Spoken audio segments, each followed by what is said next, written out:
Christian from the OSINT IT. It's a pleasure to just to meet with Ronald Wood.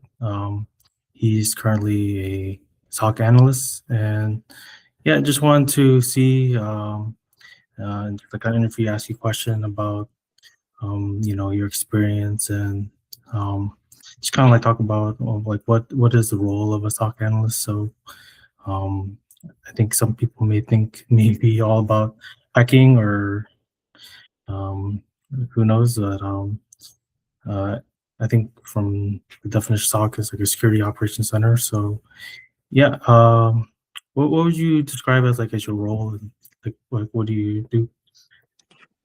Okay. So I know as a SOC analyst, it varies from company to company. But as for me, my day to day consists of getting in, doing about 10 intrusion detection system alert tickets, and we have a Splunk query that I created. Like everybody has their own little query, but I created my own Splunk query, and I put that in, search it for the last 7 days, and then last 24 hours to see what had tried to get into the system, the network, but obviously failed. So we get these alerts through Splunk. They're indexed through Splunk, and then they have a signature. They're given a signature, and that signature is based off of what type of malicious activity they were trying to do on the network. That kind of and it kind of funnels it into a specific criteria, and so then it comes back as like a potential brute forcing attempt, or potential TP link vulnerability, or netgear vulnerability, like just different types of vulnerabilities that they're trying to uh, do on our network. And so we'll get those, and then I'll run the query, and then I'll save all those down, and then I'll just continue processing the IPs. And then so I'll just see if I'll first see if it's a ticket already made for it. If there's a ticket already made for a duplicate, then we wouldn't make it.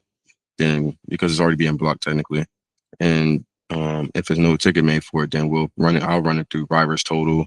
And then if OSINT says that it's malicious, then okay, I'm like, okay, I have reasonable cause to block this IP.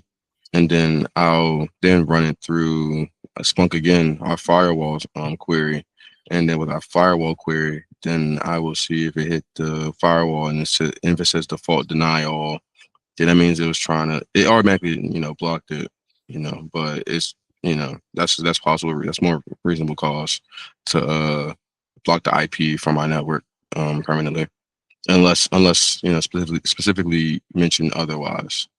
But they'll do it. They'll deal with that, whenever that time comes. Like, because you could block an IP, and the IP might be used for a business service or something like that. Because there's certain ISPs we don't block, like Verizon, Comcast, DigitalOcean, Google, obviously. And so we block those IPs, and if it is an issue in the future, then we'll just do an emergency unblock of the IP. Or like if it's a URL, same thing. We'll block URLs. We'll sometimes get URL. I don't really see it because I work the overnight shift, but typically, I know during the first shift and the second shift that they get tickets in the unassigned queue, which is like assigned to the cybersecurity department. And so somebody just picks them up, and then picks up the tickets, and then works them. And then depending on what they're asking, then they'll go through with it. But far as with me for like third shift, it's just typically reports, not really a lot of uh technical aspects of it. It's more so me just doing a bunch of reports, alerts, Splunk alerts that are scheduled to come out at certain times. I'm supposed to, to make tickets for those. We also have access to CrowdStrike sometimes.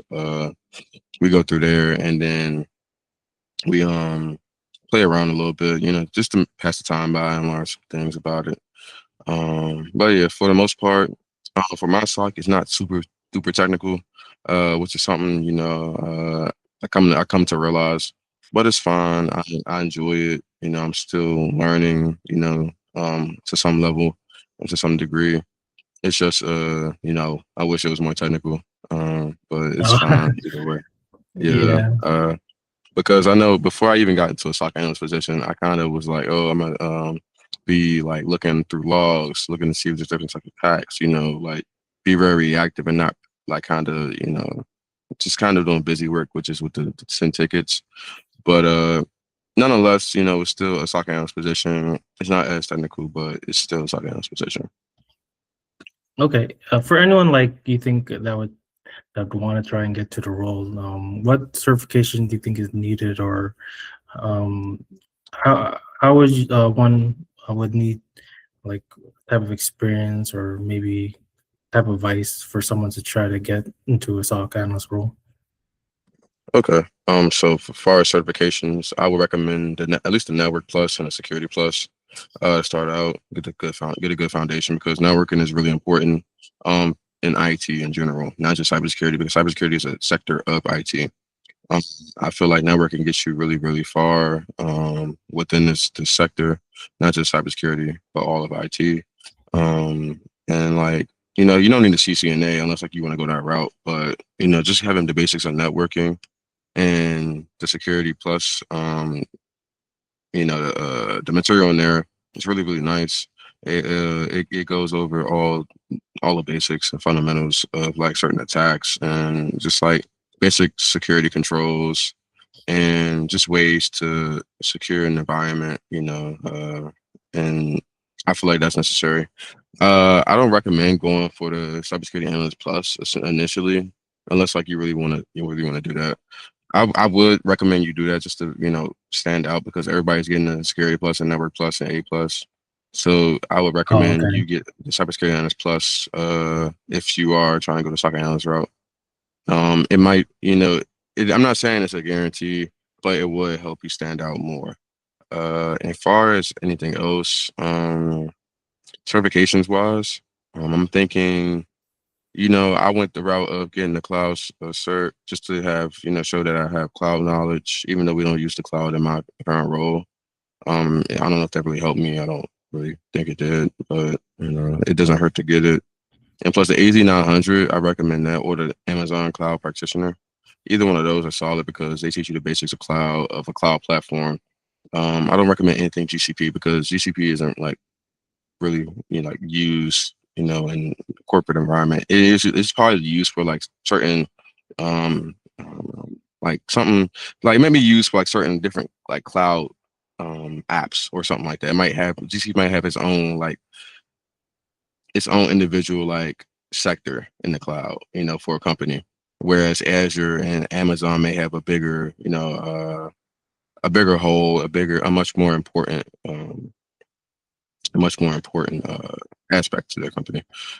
So far as certifications, that's kind of about it. Unless like, the company uses Splunk, I would recommend the Splunk Core Certified User, or like the Splunk Core Certified Power User as well, because that kind of shows that the basics of Splunk searches and queries and stuff like that. And so yeah, that's it for certifications. As far as like, hands-on experience in labs, I recommend going with Let's Defend, TryHackMe, Hack the Box, because those are good ways of getting hands-on experience in like a gamified kind of way, and it's very enjoyable. And I really recommend it. It taught me a lot, like far as the basics of different types of directory traversal attacks, cross-site scripting attacks, other types of web attacks that happen on the network. And you really like learn a lot from it, and it's like really interesting. When you get into it, it's like, oh dang, that was really cool. Like I really hope I see that in the future. And it's like when I did those things, I would like, expect that kind of in a SOC analyst role, but it's different for every role. Hopefully, if the people that are hearing this up, I hope like, your job is technical, and I hope that you can like learn and grow in it. Because, once you're in a seat, and like you feel like you're not growing, it's kind of hard, to like be consistent, because it's like, dang, and what am I doing this for, but you have to stay strong, and just continue going.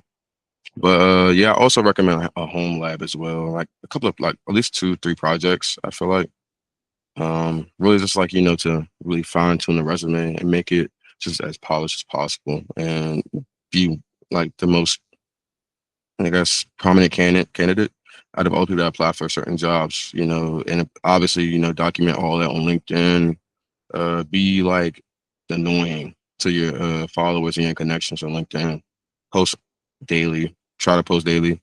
You know, we're all busy people. You know, we can't, you know, expect that, but you know, try to post daily and just be obnoxious, be annoying and obnoxious on LinkedIn. Because the hiring manager is going to see that and then take a look at that and just be like, oh, this guy is consistent. He knows what he's doing. He's growing. Or like a hiring manager goes on your LinkedIn and also sees that, you know, that you're working, you know, and that you're generally trying to, you know, continue upskilling and learning. So yeah, that's what I recommend as far as getting this as a get into a SOC analyst position. Okay, cool. Yeah, you kind of answered one of the questions I was going to ask about home lab. So kind of covered that. Yeah, I was thinking about home lab. You know, if that's needed. Yeah. Would you say like the environment, like, would it be more calm, relaxed, or do you think it's kind of like high paced, or like, or you know, kind of more intense or stressful? You know, with the type of work. Um, and also, I wanted to ask too, what soft skills do you think is most important for being a SOC analyst? Okay, I'll break down the question now.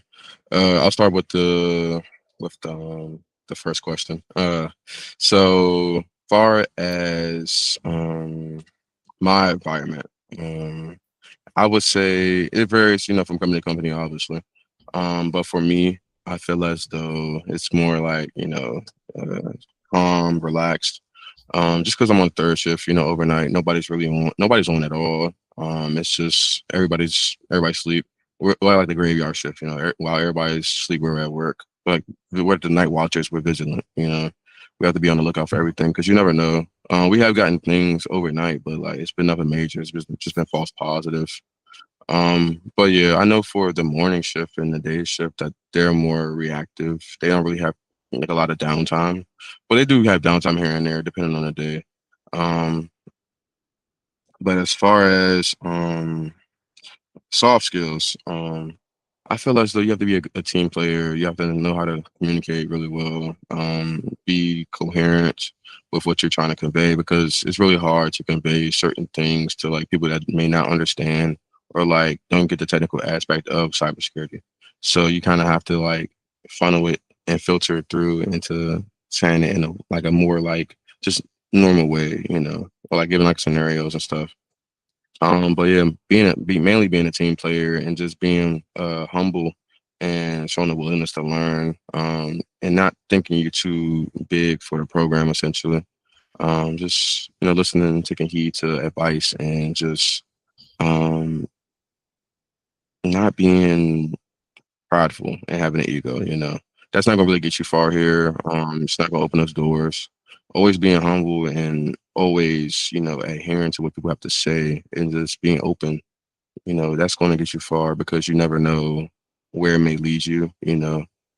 So that's why I never, you know, feel like you should be prideful anywhere. You should always listen to anybody, especially like people that have been in the industry for years and have like years of experience. Always adhere to what they say because maybe their way of doing it may be old school or like out of date, but they may know some things that may help you in the long run in transition as you go throughout your career and transition into other sectors, you know. But yeah, that's the main soft skills I recommend. Just being a team player and being able to like adhere to, you know, kind of like correction and advice, and also being communicative and knowing how to convey certain things into, you know, a normal sense. And yeah, you have to be a student of the game outside of, you know, your job as well. You have to continue working towards either certifications or doing hands-on labs as well. But yeah, that's some of the soft skills I recommend. All right, sounds good. Yeah, you covered a lot. I really appreciate you, Ronald, just you know taking the time just to speak with me, and you know, I think yeah, I think you covered a lot.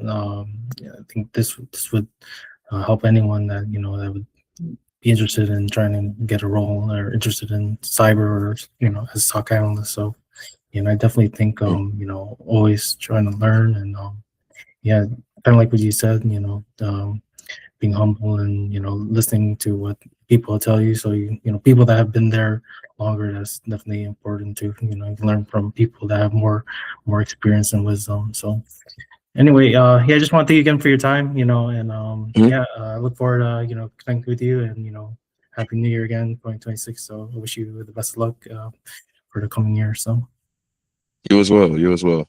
Oh, also one more thing. Don't be scared to go to help desk before cybersecurity. I know some people are, scared and like, oh, I want to get straight into cybersecurity. Like, no, go to help desk, stay there for maybe a year, some months, and then bounce into cybersecurity. Like, it may take, everybody's journey is different, but that's what I recommend as well. Get Network Plus if you're not in IT already. But because I feel like my advice earlier, it was more so like for people that's already in IT. But for people that are brand new, fresh into IT and want to become a SOC analyst, I recommend getting a trifecta: A plus, Network Plus, Security Plus. Get a help desk job. It's an investment. Don't get me wrong. It's a pretty steep investment. I understand, but it's worth it. Your ROI is going to supersede your initial investment. So get those. Stay there for a year. Maybe work towards the cybersecurity analyst plus, and maybe some more certifications, and then job hop into cybersecurity. As a SOC analyst, try to get there.